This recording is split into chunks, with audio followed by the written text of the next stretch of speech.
আসসালামু আলাইকুম। বাংলাদেশের একটি ভাইরাল টপিক, সেটা হচ্ছে ৫২ বছরের মহিলা যিনি হচ্ছেন ৩ বছর আগে বিধবা হয়েছিলেন। ৩ বাচ্চার মা উনি কি করে ৩১ বছর বয়সী বা ২৬ বছর বয়সী একটা ইয়াং ছেলেকে বিয়ে করতে পারেন। এটা নিয়ে বাংলাদেশ মোটামুটি ২ ভাগে ৩ ভাগে বিভক্ত হয়েছে। কেউ বলে এই বয়সে বিবাহ করার দরকার কি, কেউ বলে উনি যেটা করেছেন ভালো করেছেন, কেউ বলতেছে সন্তানদের নিয়ে বাঁচতেন বা হাজব্যান্ডের কবর কেন করছেন। টোটাল কথা হচ্ছে বিয়েটা একটা সেন্সিটিভ বিষয়। এটা আমাদের যেহেতু ধর্ম ইসলামে বলা আছে বিধবা বিয়ে করতে পারেন বা ছেলেদের জন্য ২-৩ বিয়ে বা ৪ বিয়ে হচ্ছে ফরজ করেছেন। তো এটা নিয়ে আমি কথা বলবো না, এটা ইসলামিক স্কলাররাই ভালো বলতে পারেন। আমি বলবো, আমি একজন মা, আমি মায়ের পার্সপেক্টিভ থেকে কথা বলবো। আপনার ৩টি সন্তান, প্রথম মেয়েটার বয়স ৩২ বছর, তো আপনার এরপরে আর একটা মেয়ের বয়স হচ্ছে ২২ বছর, আপনার একটা ছেলে আছে মনে হয় বা ১০ কি ১২ বছরের। যদিও এখানটায় কনফিউশন আছে, এই ছেলেটা আপনার না আপনার সতীনের ছেলে, এটা একটা প্রশ্ন আছে।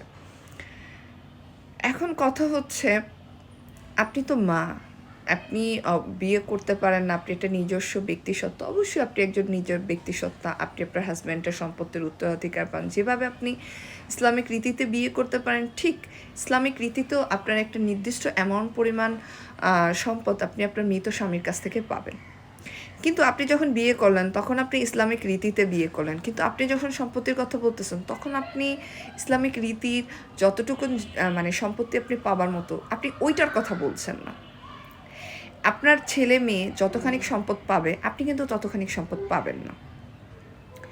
ইসলামিক রীতিতে কিন্তু এটা বলা আছে। আর দ্বিতীয়ত, কবর বিক্রি করার যে ব্যাপারটা উঠে এসেছে, এটি নিতান্ত একটা খারাপ কাজ, মানে এটা নিতান্তই একটা খারাপ কাজ। আপনি বিয়ে করেন, আপনার এরপরে এই সংসার না টিকলে আপনি আর একটা বিয়ে করেন, কিন্তু ওই মেয়েদের যে বাবা, ওদের আবেগ, ওদের তো বাবা, এবং এই মেয়েরা ওর বাবার বংশধর, এই মেয়ে এবং এই ছেলে ওর বাবার বংশধর। আপনি এই ধরনের গুজবও যদি উঠে আসে, এক্ষেত্রেও আপনার সতর্ক হওয়া উচিত ছিল।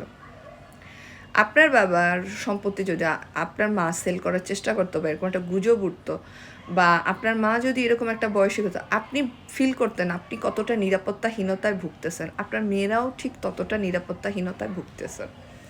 আরেকটি কথা, ওই মেয়েরা বলছে যে সমাজের চোখে তারা বলতে পারছে না, বাবার মানে তাদের যে সৎ বাবা, তার বয়সটা আসলে অনেকটা তার থেকে কম, আবার ছোটোটার থেকে একটু বড়, মানে তাদেরই বলতে বলা যায় যে হাজব্যান্ডের কাছাকাছি বয়সে, তারা নিরাপত্তাহীনতায় ভুগতেছে। সমাজের কথা, এটা তো সত্য।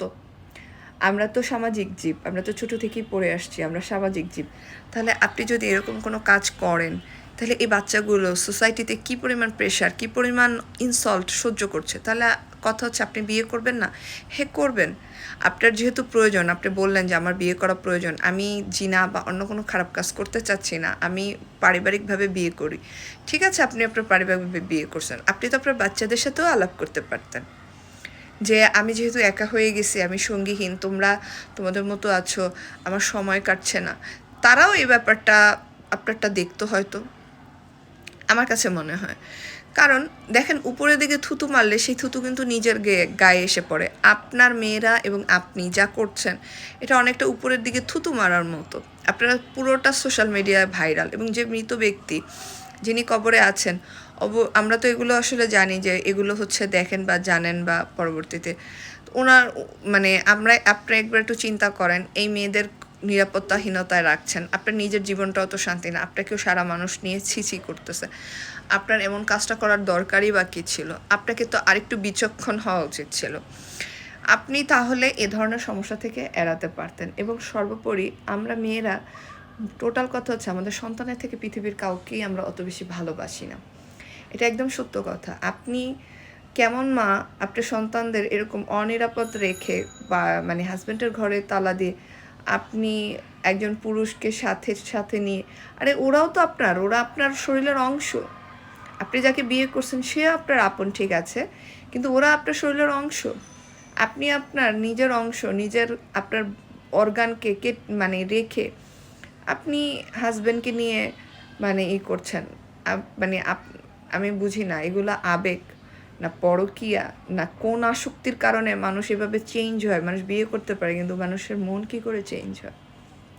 আপনি যখন দেখলেন আপনার বাচ্চারা নিরাপত্তা নেই, কষ্ট পাচ্ছে, ওদের মুখ দেখলেই বোঝা যায় যে ওদের উপর থেকে কি যাচ্ছে, আপনি সেটা রেখে আপনার হাতে পায়ে মেহেদি কীভাবে আপনি, ঠিক আছে নিউ ব্রাইড হাতে পায়ে মেহেদি ফাইন, বাট সন্তান তো আপনার, ওটাকেও তো আপনার দেখতে হবে।